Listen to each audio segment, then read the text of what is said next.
के ठाउँ जाति के गरे हातबाट सब चुपचाप छन् त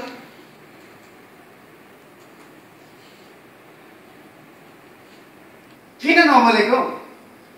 बस्नु नि के हुनु नि यसो छुट्टीको दिन आज देशतिरको न्युज हेऱ्यो राम्रो केही छैन खतरनाक बारेमा छुट्टीको दिन यसो दिन बिताउँ भन्यो न्युज हेऱ्यो आफ्नो गाउँघरको कुराहरूलाई पनि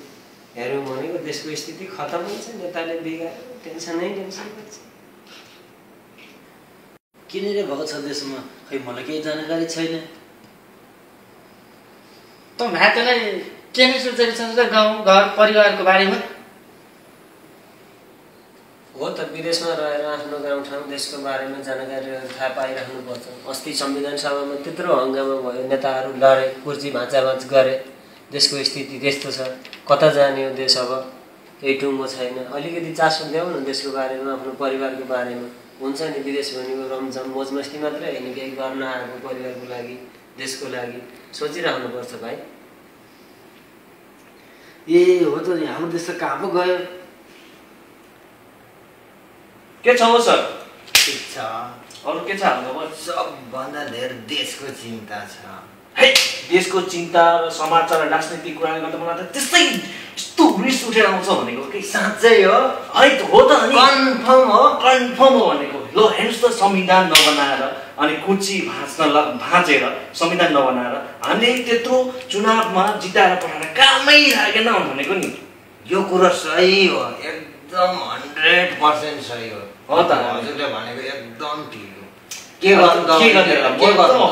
म त मिलेको भए त 601 जना त्यो सभासद एकजना राखेर कुर्ची खान मन ठिक कुरो गर्नुभयो यस्तै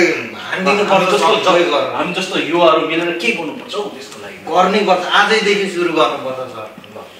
है त अब संविधान पनि बनेन हाम्रो देश कता पो जान्छ हौ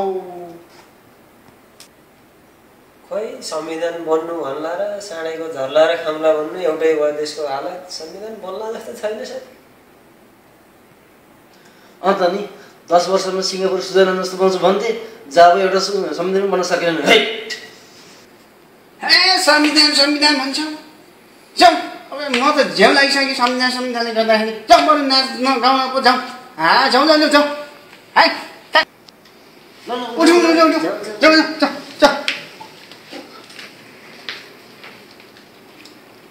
ल गीत बजाउनु ल नाचे जल्दीहरू नाचे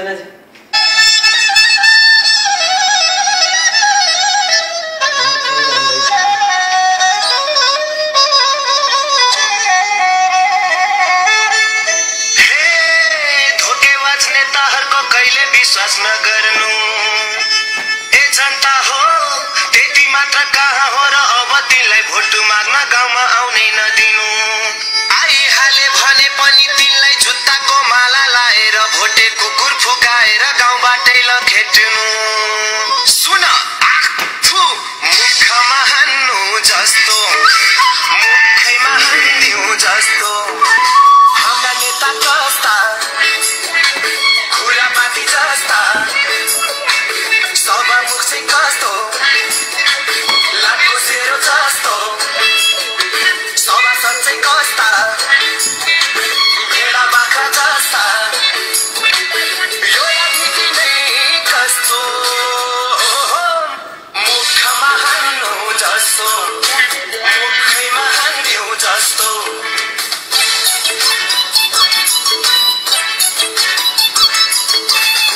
हिँड्ने नेताको चार सधैँभरि गर्ने जनतालाई घात भए भरका भेला हुन्छन् बैठक भरि बाजे जस्तो गर्छन् नाटक गरी एमाले उस्तो काङ्ग्रेस त्यस्तो माओवादी उस्तो मधेसी त्यस्तो मनमोहन सिंह हेर कति मजाको कोही भन्छन् उजिताओ झनै मजाको हाम्रो देशै रात दिनको बिरामी तातो पानी दिने कोही छैन नेता भनौदाहरू कति छन् तर राजनेता कोही भएन न त केही गर्न सक्छन् न त मर्न ठाउँ पनि छैन बसाइ सर्न हाम्रो फुलफुलै कस्तो मुखमा हान्नु जस्तो प्रचण्ड कस्तो मकै पड्के जस्तो सुसी बाजे कस्तो खैके खैके जस्तो झलनासे कस्तो लिङ्गै नभए जस्तो हाम्रा नेपालमै कस्तो मुखमा हान्नु जस्तो मुखैमा हान्दिउँ जस्तो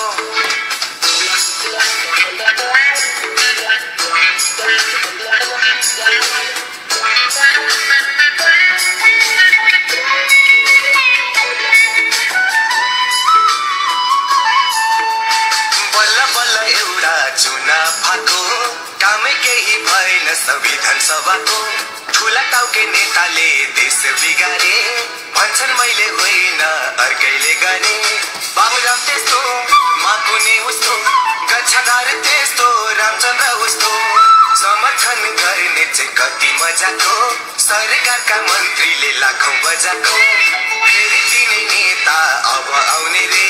चुनाव गराउने समय तोकेर कार्यकर्ता भन्दै पार्टीको हिँड्नु पर्ने अरेदिनकै झोला बोकेर हाम्रो पार्टीलाई फेरि भोट दिनु है संविधान नबनाउनेको चिनिदिनु है हामी जनता नै कस्तो मुखैमा हान्नु जस्तो छेत्री बाहुन कस्ता भोक लाग्यो जस्ता जनजाति कस्ता तपाईँ बुढो जस्ता राष्ट्रपति कस्तो माने बुढो जस्तो हाम्रो भाग्य नै कस्तो मुखमा हान्नु जस्तो गाना त सिकेको छ त लोड सेडिङ पो भयो त बिजुली बल्दैन के भन्नु एकछिन बजेको थियो जानुपर्छ